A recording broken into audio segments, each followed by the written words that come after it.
Hey kiddos, it's Lara from Backyard Growers. And since we're needing to spend a lot of time in our own houses these days, I thought I would read you some of my favorite books that are about gardening and growing your own food and about the seasons and all the critters in the soil. So I hope you'll join me. We're going to do a little bit of a story hour, and I'm going to ask you some questions too as we're reading, just to get your mind flowing. This first book I'm going to read is called Two Little Gardeners, and it's one of my favorite books of all time, and I would like to dedicate the reading of this story to my dear friend Elizabeth Redmond. Okay, Two Little Gardeners. Spring! The snow melted. Did we really get a lot of snow? We didn't get that much snow. A snowdrop came up. Those are those cute little flowers with the little white bells on them. A robin hopped, and the worm turned in the ground. You see what's going on there? That's what's happening right now. So the worms are getting excited. They're moving around, getting ready for spring. The groundhog cast his shadow, and the two little gardeners came out of their house to plant their garden. Whoa, they are ready, those two. They've got their tools, the sun is out. They're going to grow some food.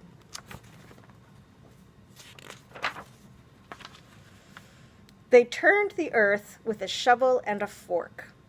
Not a fork like you're eating your dinner, like a pitchfork. You see that there in the background? They've got their big gardening tools.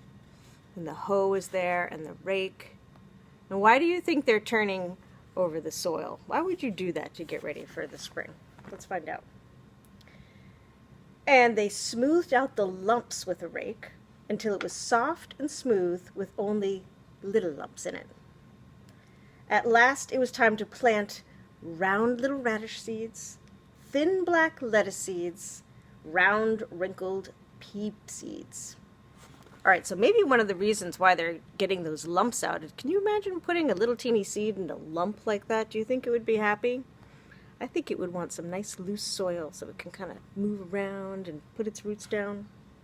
So that's what they're doing. They're getting it all ready. It looks like the dog has met somebody that's come out. Can you see what that is? You guys tell me what that is. All right. More seeds. So all these seeds are different shapes, right? They talked about the thin black lettuce seeds, little round radish seeds, and little pea seeds. They look all wrinkled, like when you're in the bathtub too long and your fingers get all pruny. They're also planting flat pumpkin seeds, squash seeds, and flat lima bean seeds, and tiny parsley seeds, and tomato plants, and potato eyes. Whoa, they are busy. They're getting everything in there. So they're planting some things from seeds, and some things are just plants they're putting right in the ground that probably started in a greenhouse.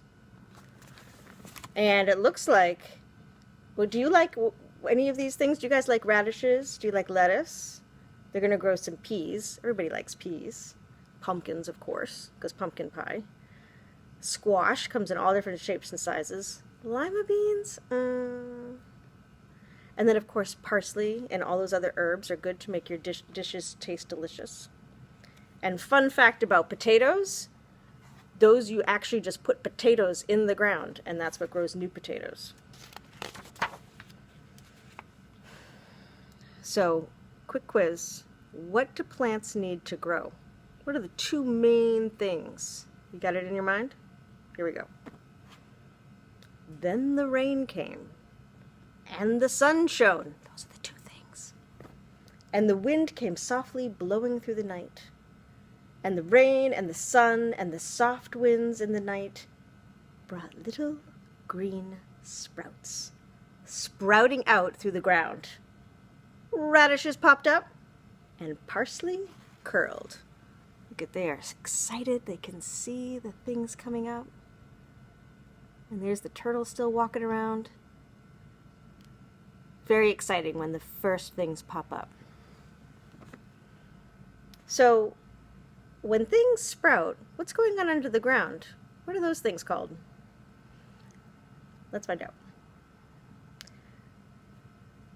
And under the ground, the beets turned red, and the carrots grew yellow, and the potato sprouts grew bigger.